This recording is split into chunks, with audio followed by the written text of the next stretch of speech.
Hi, my name is Krystal, and I live in Bexar County right now. And they say a lot of times history repeats itself. Well, we moved to right next to an open pit mine in Bexar County in 2013. And there was so much dust in the ambient air that it pushed into our home. Silica was found in our home, and limestone was found in our home. My son developed 12 to 14 mucus plugs in his lungs because of the number of violations that were going on undetected at this plant. So, more importantly, because of TCEQ inaction, this plant could impact the quality of lives for families not only around here, but for Bexar County. There have been studies up in Wisconsin that they were able to characterize silica sand from the mine that it came from, and it blew almost 100 miles away. San Antonio and the New Braunfels MSA has the highest rate of childhood asthma in the state. And particulates like silica and coarse particulates like limestone aren't going to help that problem. My son developed reactive airway disease. And as a mom, I fear that he could be dealing with this problem for the rest of his life. Because 4 years later, he still has mucus plugs in his lungs after we moved away. So, I just want my story to serve as a warning and to beg TCEQ to do something. There are children's lives at stake here.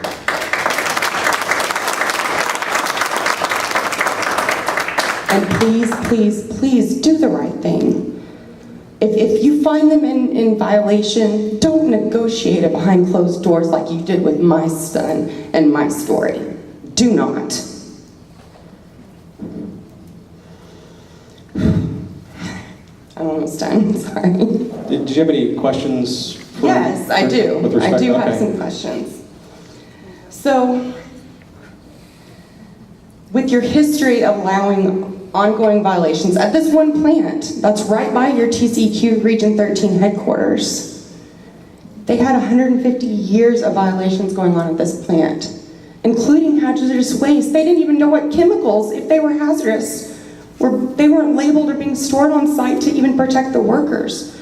So let's not let history repeat itself. With your history of allowing these violations at other mines and firms to break, both in Bexar County and apparently down here. And the fact that regulations are designed to protect public health. How often and thorough will your on-site inspections be at Sand Mining of Texas mines so that you can live up to your core mission to protect Texans and our children's health? So I think Joel talked about our inspection schedule earlier, but I'll go ahead and let him circle back on that. Right, this facility will be operating under with an aggregate production operation registration, and it'll be inspected. It'll be on the books to be inspected every 3 years, and then as stated earlier, we do ensure 100% of our complaints are investigated. So anytime that we get a complaint on a facility, we'll ensure that it's investigated. There have been complaints at this facility before, and yet 150 years worth of violations were uncovered. How come you did not catch that, and how can we be assured that that is not going to happen here? So I guess going to the other facility, that other facility I think was inspected at a more they were inspected. Were they a Title V facility? I don't recall off the top of my head. But, you know, we investigate 100% of the complaints that we receive. I know in that particular instance, we investigated air complaints and stormwater complaints, and we did site violations and worked with the facility to get some controls in place. And I think that we've had some pretty good success in getting the issue solved. If there's a chemical spill at this frac sand plant, will you make the community clean it up on their own? There are rules and regulations pertaining to spills, and they'll have to, depending upon the amount of material that's spilled, have to notify us under the reporting requirements, and then obviously abate the spills that are at the facility. Okay.